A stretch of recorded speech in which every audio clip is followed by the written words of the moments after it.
I know the thumbnail of this project has a really cute photo of a craft involving tissue paper and an old tray, but I thought it would be more responsible of me if I showed you how I acquired said tissue paper, which is that I ordered these two little bags off of Etsy. I had no self-control. I had to have these two cute little bags. Look at the attention to detail. It's just so beautiful. They kind of reminded me of the pillow from The Little Princess, if anyone ever watched that movie. I don't know, it was just, I love these bags. I'm going to take really good care of them. But that's how I got the tissue paper, and that's what inspired this project. Whenever you get a nice piece of tissue paper, hold onto it because you never know when you're going to use it to upcycle a tray. You can use tissue paper to upcycle drawers, liners, all kinds of really cute little crafts. So I do recommend, though, if you get a nice piece of tissue paper and it's a little bit crumpled, give it a good little iron. That will help kind of make it the best for your project. So let's go ahead and get into it. You're obviously going to need a tray. I've had this one for like 10 years. My mom gave it to me when I was in college.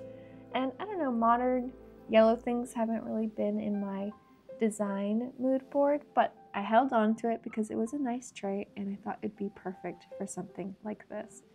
I believe every crafter should have Mod Podge. It's just kind of like this great seal / glue. You can get it in matte and glossy. I'm going to be using matte for my project today. But yeah, you just want to make sure that your tissue paper is big enough. You want to cut it to size. This tissue paper was perfect for something like this.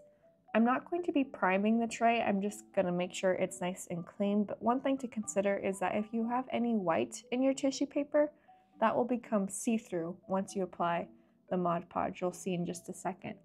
So here I am just getting my first layer ready. You're going to apply the first base coat with just pure Mod Podge. I want to shake it up a little bit. And some tutorials recommend you use like a sponge brush. I didn't have one, I just used a regular brush, but you just want to be careful to wash it so that it doesn't dry up too quickly. I obviously poured too much for my first round, but you can always scoop it back up. But yeah, I've held on to this tray for years. I didn't know what I was going to do with it, but I knew I wanted to decorate it, and this tissue paper was perfect. And Mod Podge is pretty forgiving. I just love having it on hand because you can transform anything you have lying around into a really beautiful piece of art, which is a little bit of pretty tissue paper. Once you lay down your tissue paper after that first coat, you can then take this as an opportunity to trim away any excess.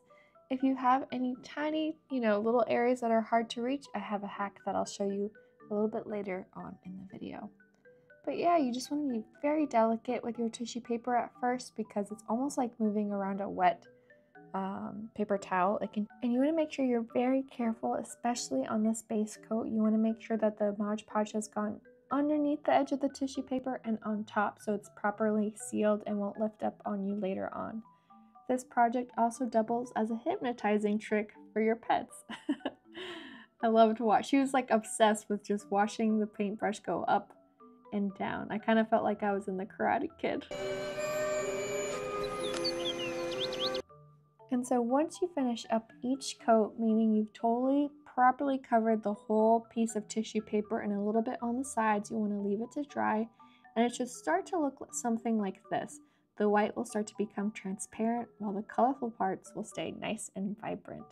You want to leave it to dry for about 2 to 3 hours in between each coat. I used a fan to help speed up the drying process, but you'll know it's dry after touching it or looking at it. It won't look so milky anymore. It's really important you wait to dry between each coat, otherwise it'll stay a little bit gummy and it won't properly cure. So here I am going with my second coat of Mod Podge, and I'm going a little bit faster because now the tissue paper has a layer of protection, so it's okay that you go a little bit more rough. Something to keep in mind though is however you approach the Mod Podge, that's how the brush strokes will dry. So if you apply long, smooth strokes, that's how it will dry. If you apply loose, painterly strokes, that is also how it will dry. I've seen people actually use Mod Podge to create this painterly texture on prints they've bought, which is a really cool way to add dimension. But yeah, just make sure you're getting those edges between each coat. If you're applying Mod Podge and tissue paper to something you know you're going to be using a lot, I recommend adding anywhere between 6 to 8 coats. That means you could be doing this for like a whole day, but it's totally worth it. If you're applying Mod Podge, you might not be using as much. You don't have to do as many coats, but something like a tray where I'm going to be putting food and books and candles, I want to make sure that it's nice and protected. And be careful, anything that falls into your Mod Podge while you're working, I just had a little speck of paint fall in, you want to make sure you get that out immediately because it will dry and become sealed in there forever. But yeah, this is how we're looking so far. I'm so happy. I love that I didn't prime the tray. I love how the green is kind of popping through the tissue paper. It kind of makes everything a little bit more cohesive. But yeah, I'm just repeating the process over and over again, being very diligent about covering the whole tissue paper, and it's starting to look so great.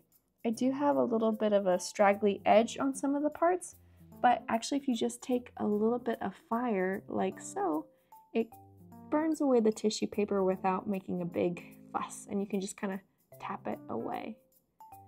But yeah, this is the finished project. My cat approves, thank goodness, but I love how it turned out. I hope this inspires you to use Mod Podge for other projects. Thanks so much for watching, and this is your sign to never throw away your pretty tissue paper. See you in the next one.